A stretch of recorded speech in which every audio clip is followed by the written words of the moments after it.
ಗಂಗಾ ಯಮುನಾ ಸಿಂಧು ಕಾವೇರಿ ಮಂಗಳೆಯರು ಹರಿದಾಡುವರು. ಬಂಗಾರದ ಗಣಿ ಹಿತ ಹಿಮಗಿರಿ ಕಂಗೊಳಿಸುವುದೀ ಭಾಗ್ಯದ ನಗರಿ. ಭಾರತ ಮಾತೆಯ ಮಕ್ಕಳು ನಾವು, ಭಾರತ ಗೀತೆಯ ಹಾಡುವೆವು. ನಮ್ಮ ಭಾರತ ಗೀತೆಯ ಹಾಡುವೆವು. ನಮಸ್ಕಾರ ವೀಕ್ಷಕರೇ, ಈ ಹಿಂದೆ ನಾವು ಹಿಂದಿನ ಅಧ್ಯಾಯದಲ್ಲಿ ಪರ್ವತದ ದರ್ಶನವನ್ನು ಮಾಡಿದ್ದೀವಿ. ಮುಂದೆ ನದಿಗಳ ಬಗ್ಗೆ ನಾವೆಲ್ಲ ತಿಳ್ಕೊಳ್ಳೋದಕ್ಕೆ ಪ್ರಯತ್ನ ಮಾಡೋಣ. ಆ ನದಿ ಎಲ್ಲೆಲ್ಲಿ ಹುಟ್ಟುತ್ತೆ, ಯಾವ ಪರ್ವತದಲ್ಲಿ ಎಷ್ಟು ನದಿಗಳು ಹುಟ್ಟುತ್ತವೆ, ಇದನ್ನೆಲ್ಲ ಮುಂದೆ ನಾವು ತಿಳ್ಕೊತಾ ಹೋಗೋಣ. ನದಿ ಮಹಾತ್ಮೆ ಮತ್ತು ಪ್ರಮುಖ ನದಿಗಳು. ನದಿಯ ಬಗ್ಗೆ ನಮ್ಮ ದೃಷ್ಟಿಕೋನ ಪರ್ವತಗಳಲ್ಲಿ ಉಗಮಿಸಿ ಸಾಗರವನ್ನು ಸೇರುವ ಜಲಪ್ರವಾಹಗಳನ್ನು ನದಿಗಳೆನ್ನುತ್ತೇವೆ. ನಾವು ಏನು ಅಂದ್ಕೊಂಡಿದ್ದೀವಿ, ನದಿಗಳು ಎಲ್ಲಿ ಹುಟ್ಟುತ್ತೆ? ನಮ್ಮ ದೃಷ್ಟಿಕೋನ ಏನಿರುತ್ತೆ ಅಂದರೆ ಪರ್ವತಗಳಲ್ಲಿ ಹುಟ್ಟುತ್ತೆ, ಸಾಗರವನ್ನು ಸೇರುತ್ತೆ ಈ ಜಲಪ್ರವಾಹಗಳು ಅಂತ ನಮ್ಮ ಭಾವನೆಗಳಲ್ಲಿ ಅಂದ್ಕೊಂಡಿರ್ತೀವಿ. ನದಿಗಳು ಪವಿತ್ರವಾಗಿರುತ್ತವೆ. ಅವುಗಳಲ್ಲಿ ಸ್ನಾನ ಮಾಡಿದವರನ್ನು ಪಾವನಗೊಳಿಸುತ್ತವೆ. ನದಿ ಒಂದು ಪವಿತ್ರ ಕ್ಷೇತ್ರವೂ ಹೌದು, ಅಲ್ಲಿ ಸ್ನಾನ ಮಾಡಿದವ್ರನ್ನ ಪಾವನಗೊಳಿಸುತ್ತೆ. ಈ ರೀತಿಯ ಭಾವನೆ ಋಗ್ವೇದ ಕಾಲದಿಂದಲೂ ಇದೆ. ಇದು ವೇದಗಳ ಕಾಲದಿಂದನೂ ನಡ್ಕೊಂಡು ಬಂದಿದೆ. ಈ ಋಗ್ವೇದದಲ್ಲಿ ಆಪದೇವತೆಗಳನ್ನು ಸ್ತುತಿಸುವಾಗ, ಅಂದರೆ ಜಲದೇವತೆಗಳು ಅನ್ನರ್ಥ, ಸ್ತುತಿಸುವಾಗ ಆ ದೇವತೆಗಳು ನಮಗೆ ಕಲ್ಯಾಣವನ್ನುಂಟು ಮಾಡಲಿ, ನಮ್ಮನ್ನು ಪಾವನಗೊಳಿಸಲಿ ಎಂದು ಪ್ರಾರ್ಥಿಸಲಾಗಿದೆ. ಆ ಒಂದು ಸಂದರ್ಭದಲ್ಲಿ ನಾವು ದೇವರನ್ನು ಅದರಲ್ಲೇ ಪ್ರಾರ್ಥನೆ ಮಾಡ್ತೀವಿ. ನದಿಗಳನ್ನು ನಾವು ಸ್ನಾನ ಮಾಡುವಾಗ ಋಗ್ವೇದದಲ್ಲಿ ಒಂದು ನದಿ ಸೂಕ್ತವಿದೆ. ಅದೇನು ಅಂದರೆ ಅದರಲ್ಲಿ ನಮ್ಮ ನಾಡಿನ ಅನೇಕ ಪ್ರಮುಖ ನದಿಗಳನ್ನು ಹೆಸರಿಸಲಾಗಿದೆ. ಅದರಲ್ಲಿ ತುಂಬ ನದಿಗಳ ಹೆಸರುಗಳನ್ನು ಆ ಶ್ಲೋಕದಲ್ಲಿ ಕೊಟ್ಟಿದ್ದಾರೆ. ಅವು ಕ್ರಮವಾಗಿ ಗಂಗಾ, ಯಮುನಾ, ಸರಸ್ವತಿ, ಶತದ್ರಿ, ವಿಪಾಶಾ, ಪರುಷ್ಣಿ, ಅಸಿಕ್ನಿ, ಮರದ್ವೃದ್ಧ, ವಿತಾಸ್ಥಾ, ಆರ್ಜಿಕೀಯ, ಸುಷೋಮ, ತ್ರಿಸಾಮ, ಸುಶ್ರುತ, ಶ್ವೇತಿ, ಸಿಂಧು, ಕುಂಭ, ಗೋಮತಿ, ಕೃಷು ಮತ್ತು ಮೇರುತ್ನು. ಋಗ್ವೇದದ 10ನೇ ಸ್ಕಂದದ 25ನೇ ಶ್ಲೋಕದಲ್ಲಿ ಹೇಳಿದೆ ಈ ನದಿಗಳ ಹೆಸರುಗಳನ್ನು. ನದಿಗಳು ನೈರ್ಮಲ್ಯದ ಸಂಕೇತ ಎಂಬುದು ನಮ್ಮ ಸಮಾಜದ ನಂಬಿಕೆ. ನಮ್ಮನ್ನು ಮನಸ್ಸು ಮತ್ತು ದೇಹಗಳನ್ನು ಎರಡೂ ನಿರ್ಮಲವಾಗಿ ಮಾಡುತ್ತೆ ಅನ್ನೋದು ನಮ್ಮ ನಂಬಿಕೆ. ನದಿಗಳು ಮೈಮನಗಳ ತೊಳೆಯುವ ಸಾಧನ ಎಂದು ನಾವು ನಂಬಿದ್ದೇವೆ. ನದಿಗಳು ಎತ್ತರವಾದ ಸ್ಥಳದಲ್ಲಿ ಹುಟ್ಟಿ ಶುದ್ಧ ಜಲಧಾರೆಯೊಂದಿಗೆ ಹರಿದು ದಾರಿಯ ಉದ್ದಕ್ಕೂ ಮಲಿನತೆಯನ್ನು ನಷ್ಟ ಮಾಡುತ್ತಾ ಅಂತಿಮವಾಗಿ ಸಾಗರವನ್ನು ಸೇರುತ್ತವೆ. ಇದು ಹುಟ್ಟುತ್ತೆ. ಎಲ್ಲಿಂದ ಹುಟ್ಟುತ್ತೆ? ನಾವು ಏನು ಮಾಡ್ತೀವಿ, ನಮ್ಮ ನಂಬಿಕೆ ತೀರ್ಥ ಇದರಲ್ಲಿ ರೂಪದಲ್ಲಿ ನೋಡ್ತೀವಿ. ನದಿಗಳು ಎತ್ತರವಾದ ಸ್ಥಳದಲ್ಲಿ ಹುಟ್ಟುತ್ತೆ, ಒಂದು ಶುದ್ಧ ಜಲಧಾರೆಯಾಗಿ ಹರಿಯುತ್ತೆ. ಆದರೆ ದಾರಿ ಉದ್ದಕ್ಕೂ ಮಲಿನತೆಯನ್ನು ಏನೇನಿದೆ ಅದೆಲ್ಲ ತೊಳಿತಾ ಬರ್ತಾ ಇರುತ್ತೆ.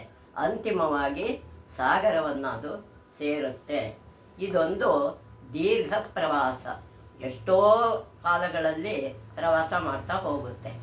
ಎಲ್ಲೋ ಹುಟ್ಟಿ ಎಲ್ಲಿಯೋ ಸೇರುವ ಮನುಷ್ಯನ ಬದುಕನ್ನು ನದಿಯೊಂದಿಗೆ ಹೋಲಿಸಬಹುದು. ಇದನ್ನು ನದಿಯೊಂದಿಗೆ ಮನುಷ್ಯನ ಜೀವನವನ್ನು ನಾವು ಹೋಲಿಸ್ಕೋಬಹುದು. ವೈದಿಕ ಸಾಹಿತ್ಯದಲ್ಲಿ ಸರಸ್ವತಿ ನದಿಗೆ ಏನೇನಂತ ಹೆಸರಿದೆ ಅಂತ ಹೇಳಿ, ವೈದಿಕ ಸಾಹಿತ್ಯದಲ್ಲಿ ಸರಸ್ವತಿ ನದಿಗೆ ಅತ್ಯಂತ ಆದರದ ಸ್ಥಾನ ನೀಡಲಾಗಿದೆ. ಸರಸ್ವತಿಯನ್ನು ವೈದಿಕ ಋಷಿಗಳು ಅಂಬಿತಮ ಅಂದರೆ ಶ್ರೇಷ್ಠ ಮಾತೆ ಅಂತ ಕರೆದಿದ್ದಾರೆ. ನದಿತಮ ಶ್ರೇಷ್ಠ ನದಿ, ದೇವತಮ ಶ್ರೇಷ್ಠ ದೇವತೆ ಮುಂತಾದ ಶಬ್ದಗಳಿಂದ ಗೌರವಿಸಿದ್ದಾರೆ. ಈ ಶಬ್ದಗಳಿಂದ ಸರಸ್ವತಿ ನದಿಯನ್ನು ಸ್ತುತಿ ಮಾಡಿದ್ದಾರೆ. ಗಂಗಾ, ಯಮುನಾ, ಗೋದಾ ಮುಂತಾದ ಎಲ್ಲ ಹಿರಿಯ ನದಿಗಳ ಮಹಾತ್ಮೆ ಪುರಾಣಗಳಲ್ಲಿದೆ. ಈ ಮಹಾತ್ಮೆಗಳು ಪುರಾಣದಲ್ಲಿದೆ. ಈ ಎಲ್ಲ ನದಿಗಳ ಹುಟ್ಟಿನ ಕಥೆ, ಅವುಗಳಲ್ಲಿನ ಸ್ನಾನದ ಫಲ, ಆ ನೀರಿನ ವೈಶಿಷ್ಟ್ಯ, ಅವುಗಳ ಸಂಗಮ ಸಮಾಗಮ ಮುಂತಾದ ಹಲವು ಸಂಗತಿಗಳ ಸವಿಸ್ತಾರವಾದ ವರ್ಣನೆ ಪುರಾಣಗಳಲ್ಲಿ ದೊರೆಯುತ್ತದೆ. ಈ ನದಿಗಳ ಹುಟ್ಟಿನ ಕಥೆ, ಅದು ಏನೇನು ಅದರದ್ದು ನಮಗೆ ಉಪಯೋಗ, ಸ್ನಾನ ಮಾಡೋದ್ರಿಂದ ಫಲ ಏನು, ಅದರ ವೈಶಿಷ್ಟ್ಯ ಏನು, ಅವುಗಳ ಸಂಗಮ ಎಲ್ಲೆಲ್ಲಿ ಸಂಗಮ ಆಗುತ್ತೆ, ಸಮಾಗಮ ಎಲ್ಲಿ ಸೇರಿಕೊಳ್ಳುತ್ತೆ ಮುಂತಾದ ಹಲವು ಸಂಗತಿಗಳನ್ನು ಸವಿಸ್ತಾರವಾಗಿ ವರ್ಣನೆ ಪುರಾಣಗಳಲ್ಲಿ ನಮಗೆ ಸಿಗುತ್ತೆ. ನದಿಗಳು ಸಾಮಾನ್ಯವಾಗಿ ಕಣ್ಣಿಗೆ ಕಾಣುವ ಅಥವಾ ಅಗೋಚರ ಸರೋವರಗಳಲ್ಲಿ ಹುಟ್ಟುತ್ತವೆ. ಕಣ್ಣಿಗೆ ಕಾಣೋ ನದಿ, ಅದನ್ನು ಕಾಣೋ ಸರೋವರಗಳು ಅಥವಾ ಕಾಣದೇ ಇರುತ್ತವೆ ಸರೋವರಗಳಲ್ಲಿ ನದಿಗಳು ಅಲ್ಲಿ ಹುಟ್ಟುತ್ತವೆ. ಪರ್ವತಗಳ ತಪ್ಪಲಿನ ಈ ಉಗಮ ಸ್ಥಾನಗಳಿಗೆ ನೀರು ಅಥವಾ ಪರ್ವತದಿಂದ ಕರಗಿ ಬರುವ ಹಿಮದ ನೀರು ಸದಾ ದೊರೆಯುತ್ತಿರುತ್ತವೆ. ಅಂದರೆ ಪರ್ವತಗಳಲ್ಲಿ ಇದು ತಪ್ಪಲಿನಲ್ಲಿ ಹುಟ್ಟಿದ್ರೂ ಅದರಿಂದ ಏನಾಗುತ್ತೆ, ನೀರು ಅಥವಾ ಪರ್ವತದಿಂದ ಕರಗಿ ಬರತಕ್ಕಂಥ ಹಿಮದ ನೀರು ಕೂಡ ಸದಾ ಅದಕ್ಕೆ ಸಿಗ್ತಾ ಇರುತ್ತೆ. ಈ ನದಿಗಳು ಎಲ್ಲ ಬಗೆಯ ಅಡಚಣೆಗಳನ್ನು ಸರಿಸಿ ಮುಂದುವರಿಯುತ್ತವೆ. ಎಷ್ಟು ಅಡ್ಡಿ ಆತಂಕ ಬಂದರೂ ಪ್ರವಾಹ ಮಾತ್ರ ಮುಂದೆ ಹೋಗ್ತಾ ಇರುತ್ತೆ. ಒಂದೇ ನದಿ ಅನೇಕ ಕಡೆ ಅನೇಕ ಕವಲಾಗಿ ಪ್ರವಾಹಗಳಾಗಿ ಹರಿಯುವ ಸಾಧ್ಯತೆಯೂ ಇದೆ. ಒಂದು ನದಿ ಏನು ಮಾಡುತ್ತೆ, ಒಂದು ಮುಂದೆ ಮುಂದುವರಿಯುತ್ತಾ ಹೋದಾಗ ಒಂದು ನದಿ ಅನೇಕ ಕಡೆ ಅನೇಕ ಕವಲಾಗಿ ಪ್ರವಾಹಗಳಾಗಿ ಹರಿಯುವ ಸಾಧ್ಯತೆ ಇರುತ್ತೆ. ಒಂದು ದೊಡ್ಡ ನದಿಗೆ ಅನೇಕ ಉಪನದಿಗಳು ಸೇರುತ್ತವೆ. ಹಾಗೆ ಸೇರಿದಾಗ ಅವು ದೊಡ್ಡ ನದಿಯಲ್ಲಿ ಒಂದಾಗಿ ತಮ್ಮ ನಾಮ ರೂಪಗಳನ್ನು ಕಳೆದುಕೊಂಡು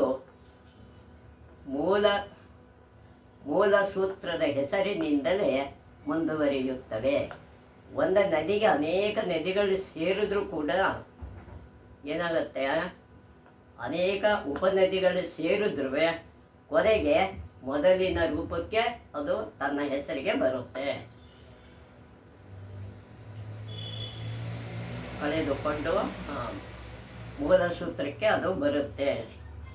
ಮೇರು ಪರ್ವತದ 4 ದಿಕ್ಕುಗಳಿಂದ 4 ಪ್ರಮುಖ ನದಿಗಳು ಹೊರಡುತ್ತವೆ ಎಂದು ನಮ್ಮ ನಂಬಿಕೆ. ಪರ್ವತದಲ್ಲಿ 4 ನದಿಗಳು 4 ದಿಕ್ಕಿಗೂ ಹೊರಡುತ್ತೆ. ಅದು ಯಾವ್ದ್ಯಾವುದು ಅಂದರೆ ಎಂದು ನಮ್ಮ ನಂಬಿಕೆ. ಈ 4 ನದಿಗಳು ಸುರಗಂಗೆ ಅಥವಾ ಮಂದಾಕಿನಿಯ 4 ಕವಲುಗಳು. ಇಲ್ಲಿ ಸುರಗಂಗೆ ಅಥವಾ ಮಂದಾಕಿನಿ 4 ಕವಲುಗಳು ಎಂದು ಹೇಳಲಾಗಿದೆ. ಮಂದಾಕಿನಿ ಅಂದರೂ ಅದೇನೆ, ಸುರಗಂಗೆ ಅಂದರೂ ಅದೇನೆ. ಅದರಲ್ಲಿ 4 ಭಾಗವಾಗಿ ಹರಿಯುತ್ತೆ. ಹರಿಪಾದ ನಖದಿಂದ ಹರಿದು ಬಂದ ಗಂಗೆ ಅಂತ ಅದಕ್ಕೆ ಹೇಳ್ತಾರೆ. ಅದಕ್ಕೆ ಏನು ಹೆಸರು ಅಂದರೆ, ಚಂದ್ರಬಿಂಬವನ್ನು ಪ್ರವೇಶಿಸಿ, ಚಂದ್ರಬಿಂಬ ಅನ್ನೋ ಸ್ಥಳಕ್ಕೆ ಪ್ರವೇಶಿಸಿ ಮೇರುವಿನ ಮೇಲೆ ಬೀಳುತ್ತದೆ. ಮೇರು ಪರ್ವತದ ಮೇಲೆ ಅದು ಬೀಳುತ್ತೆ. ಅಲ್ಲಿ 4 ಭಾಗವಾಗಿ, ಅಲ್ಲೂ 4 ಭಾಗ ಆಗುತ್ತೆ, ಹರಿಯುತ್ತದೆ. ಈ ಪ್ರವಾಹಗಳು ಮುಂದೆ 4 ಸರೋವರಗಳನ್ನು ಸೇರುತ್ತವೆ. ಈ ಪ್ರವಾಹ ಜಲಧಾರೆಗಳು 4 ಸರೋವರ ಸೇರುತ್ತೆ. ಅಂದರೆ ಒಂದು ಪ್ರವಾಹವು ಪೂರ್ವದ ಅರುಣೋದ ಸರೋವರವನ್ನು ಮೊದಲನೇದು, ಎರಡನೆಯದು ದಕ್ಷಿಣದ ಮಾನಾ ಸರೋವರವನ್ನು, ಎರಡನೇ ಭಾಗ ಮಾನಾ ಅನ್ನೋ ಸರೋವರಕ್ಕೆ ದಕ್ಷಿಣದಲ್ಲಿ ಸರೋವರವನ್ನು, ಮೂರನೆಯದು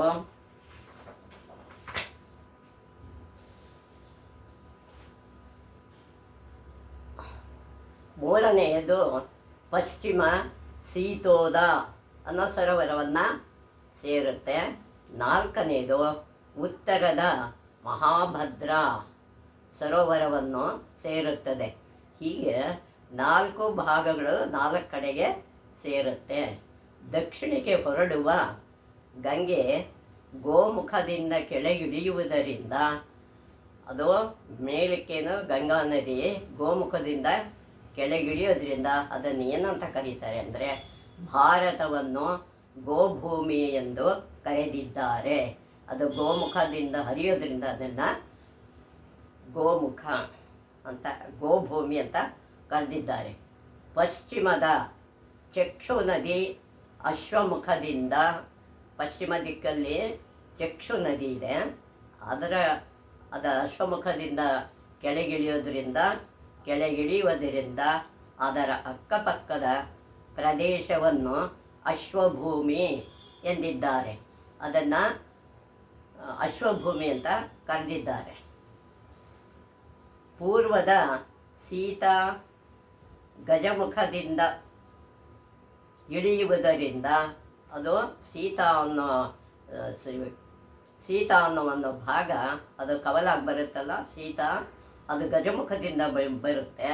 ಅದನ್ನೇನಂತ ಕರೀತಾರೆ, ಆಕೆಯ ತೀರ ಪ್ರದೇಶ ಗಜಪ್ರದೇಶ ಅಂತ ಕರೀತಾರೆ. ಯಾಕೆ ಗಜಮುಖದಿಂದ ಇಳಿಯುತ್ತದೋ ಹಾಗಾಗಿ ಅದನ್ನು ಗಜಪ್ರದೇಶ ಅಂತ ಕರೀತಾರೆ. ಉತ್ತರದ ಭದ್ರಸೋಮಾ ನದಿಯು, ಉತ್ತರದಲ್ಲಿ ಭದ್ರಸೋಮಾ ನದಿ ಅಂತ ಇದೆ, ಸಿಂಹಮುಖದಿಂದ ಹರಿಯುವುದರಿಂದ, ಅದು ಸಿಂಹದ ಮುಖದಿಂದ ಹರಿತಾ ಇರುತ್ತೆ. ಅದರ ತೀರವು ಸಿಂಹ ಪ್ರದೇಶ ಎಂದು ಕರೆಯಲ್ಪಟ್ಟಿದೆ. ಯಾವ್ಯಾವ ಭಾಗದಲ್ಲಿ ಹರಿಯುತ್ತೋ ಆ ಹೆಸರನ್ನು ಅಲ್ಲಿ ಕೊಟ್ಟಿದ್ದಾರೆ. ಭಾರತದ ಎಲ್ಲ ನದಿಗಳು ಅಷ್ಟ ಕುಲಪರ್ವತಗಳಿಂದ ಹರಿದು ಬರುತ್ತವೆ.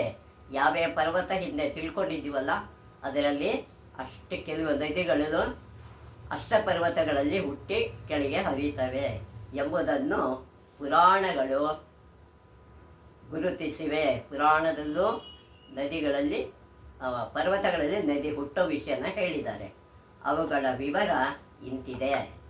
ಮುಂದೆ ಪರ್ವತದಲ್ಲಿ ಯಾವ್ಯಾವ ನದಿ ಹುಟ್ಟುತ್ತೆ ಅನ್ನೋದನ್ನು ತಿಳ್ಕೊತಾ ಹೋಗೋಣ. ಹಿಮಾಲಯದಿಂದ ಹರಿಯುವ ನದಿಗಳು ಯಾವ್ಯಾವುದು ಅಂತ: ಗಂಗಾ, ಸರಸ್ವತಿ, ಸಿಂಧು, ಚಂದ್ರಭಾಗ, ಅದನ್ನು ಚೀನಾಬ್ ಅಂತ ಕರೀತಾರೆ, ಯಮುನಾ, ಶತದ್ರಿ, ಅದನ್ನು ಸಟ್ಲೇಜ್ ಅಂತ ಕರೀತಾರೆ, ಶತದ್ರು ನದಿನ, ವಿತಸ್ತ,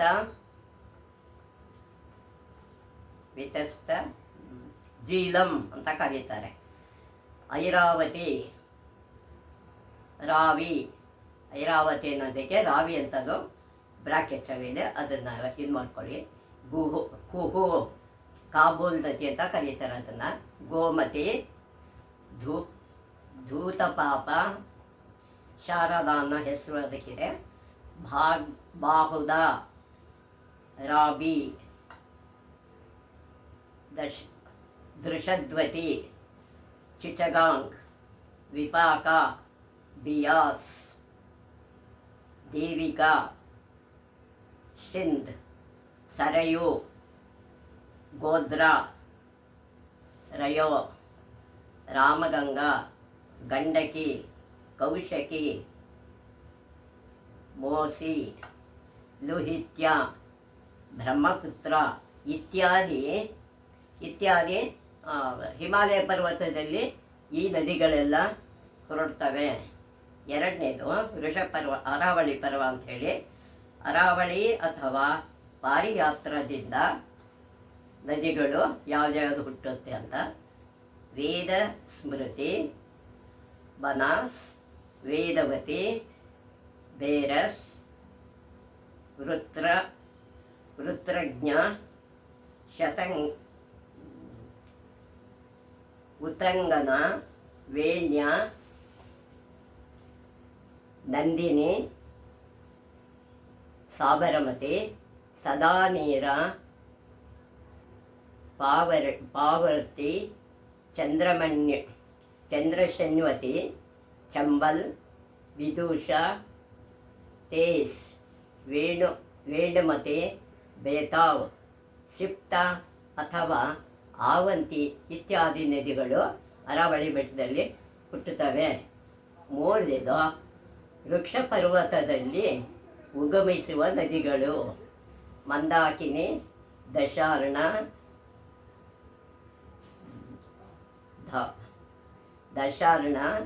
ಧಾಸ್, ಚಿತ್ರಕೂಟ, ತಮಸ, ತೋಬಸ್, ಪಿಪ್ಪಲೀಶ್ವಿನಿ, ಪೈಸುನಿ, ಪಿಶಾಚಿಕ, ಕರಮೋದ, ಕರ್ಮನಾಶ, ನೀಲೋತ್ಫಲ, ವಿಮಲ, ಬೇವಾತ್, ಚಂಚಲ, ಜೈಮನಿ, ಭಾರುವಾಹಿನಿ, ಮುಕ್ತಿಮತಿ, ಶುಕ್ಲಿ, ತ್ರಿದಿವ ಇತ್ಯಾದಿ ನದಿಗಳು ವೃಷಪರ್ವದಲ್ಲಿ ಹುಟ್ಟುತ್ತವೆ. ನಾಲ್ಕನೇದು ವಿಂಧ್ಯ ಪರ್ವತದಲ್ಲಿ ಜನಿಸುವ ನದಿಗಳು ಯಾವ್ದ್ಯಾವುದು ಅಂದರೆ ಪೋಷ್ಣಿ, ನಿರ್ವಿಂಧ್ಯ, ನೇಬೂಜಿ, ತಾಪಿ, ನಿಷಾಧವತಿ, ವೇಣ, ವೈನಗಂಗಾ, ವೈತರಣಿ ಅಂತ ಕರೀತಾರೆ, ಕುಮುದ್ವತಿ, ಸ್ವರ್ಣರೇಖಾ ಅಂತಲೂ ಅದಕ್ಕೆ ಹೆಸರಿದೆ, ತೋಯೋ, ಬ್ರಹ್ಮಶ್ರೀ, ಮಹಾಗೌರಿ, ದಾಮೋದರ, ಪೂರ್ಣ, ಸೋನ ಅಂತಲೂ ನದಿ ಹೆಸರಿದೆ, ಮಹಾನದಿ ಮತ್ತು ನರ್ಮದಾ. ಐದನೇ ಪರ್ವತದಲ್ಲಿ ಸಹ್ಯ ಪರ್ವತದಲ್ಲಿ ಹುಟ್ಟುವ ನದಿಗಳು ಗೋದಾವರಿ, ಭೀಮರತಿ, ಭೀಮ, ಕೃಷ್ಣವೇಣ್ಯ, ಕೃಷ್ಣ, ವೇಣ, ತುಂಗ, ಭದ್ರ, ಸುಪ್ರಯೋಗ, ಭಗವತಿ, ಬಾಹ್ಯ, ವರದ, ಕಾವೇರಿ ಇತ್ಯಾದಿ ನದಿಗಳು ಅಲ್ಲಿ ಹುಟ್ಟುತ್ತವೆ. ವಲಯದಿಂದ ಬರುವ ನದಿಗಳು ಕೃತಮಾಲ, ವೈಗಾಯಿ, ತಾಮ್ರಪರ್ಣಿ, ಪುಷ್ಪಿತ,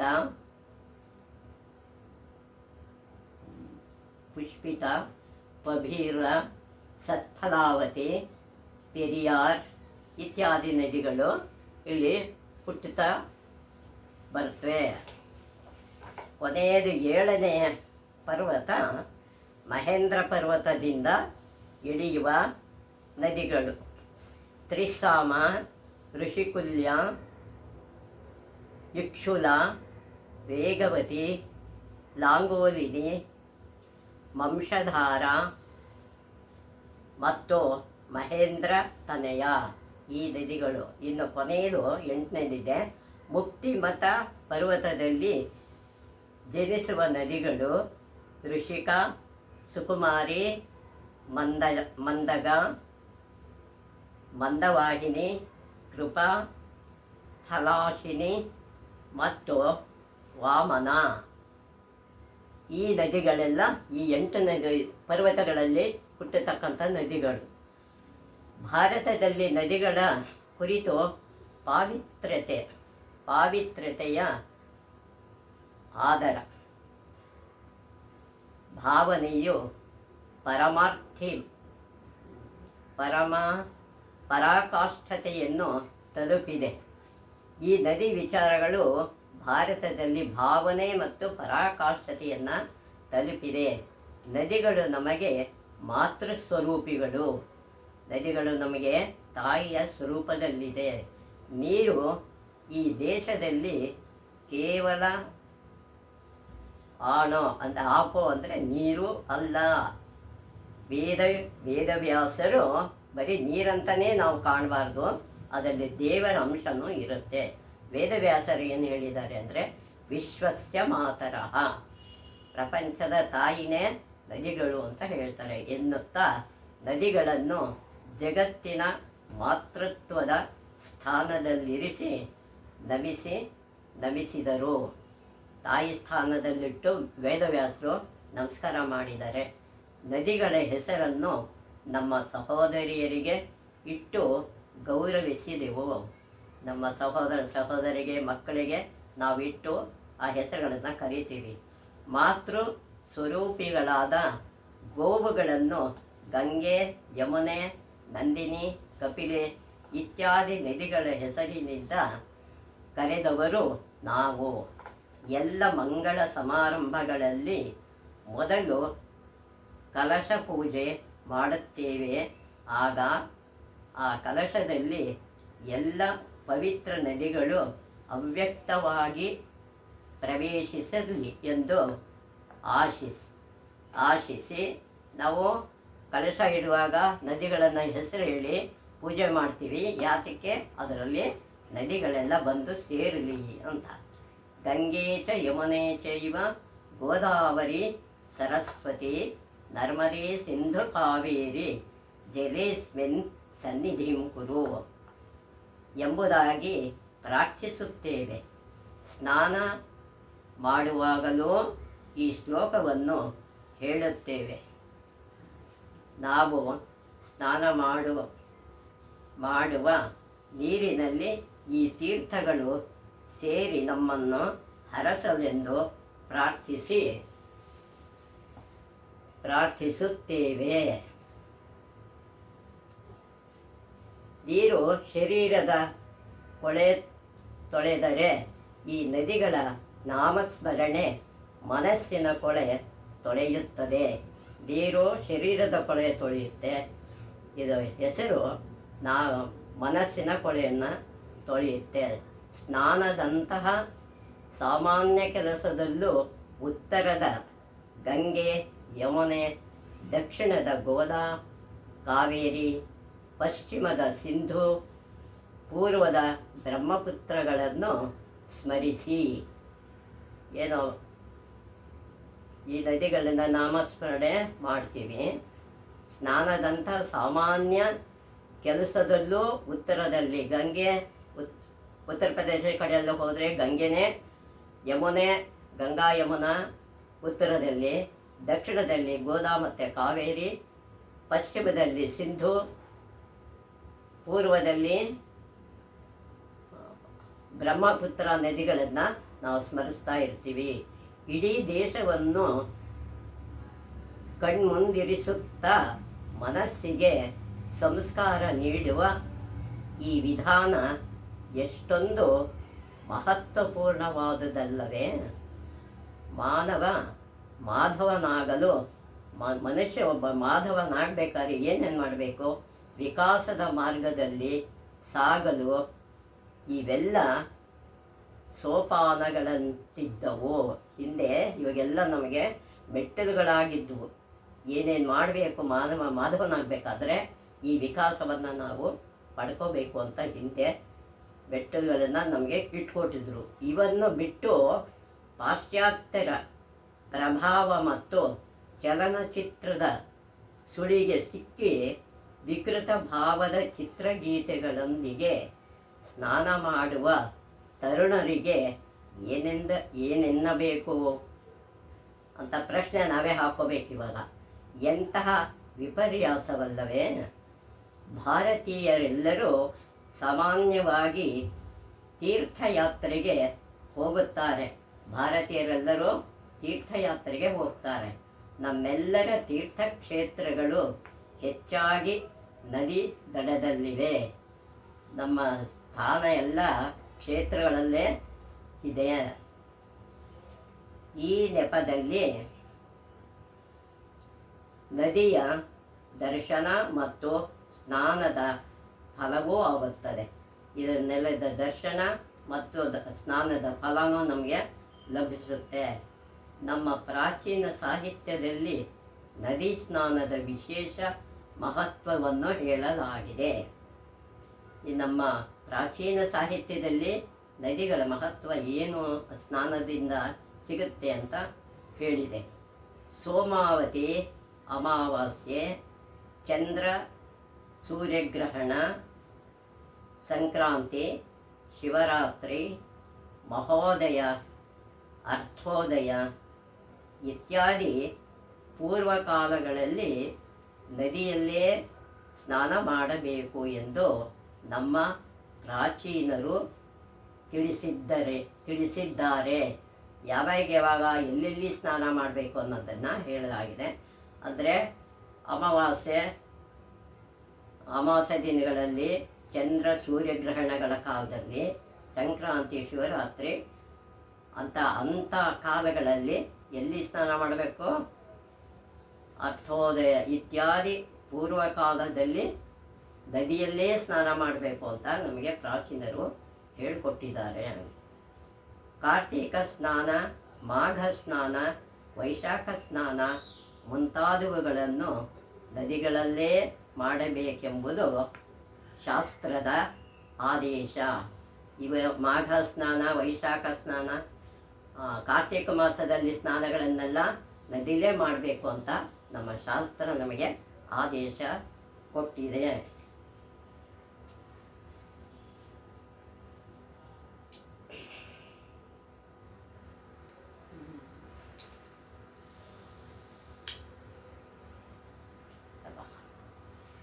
ಇದು ಬಾಪೂಜಿ ಬೆಳಗಿದ ಭಾರತ, ನದಿ ಕಾವೇರಿ ಹರಿಯುವ ಭಾರತ. ನಮ್ಮ ಮೈಸೂರು ಮೆರೆದಿದೆ ನೋಡು ಬಾ, ಜಯ ಜಯವಾಗಲೆಂದು ನಾವು ಹಾಡುವ.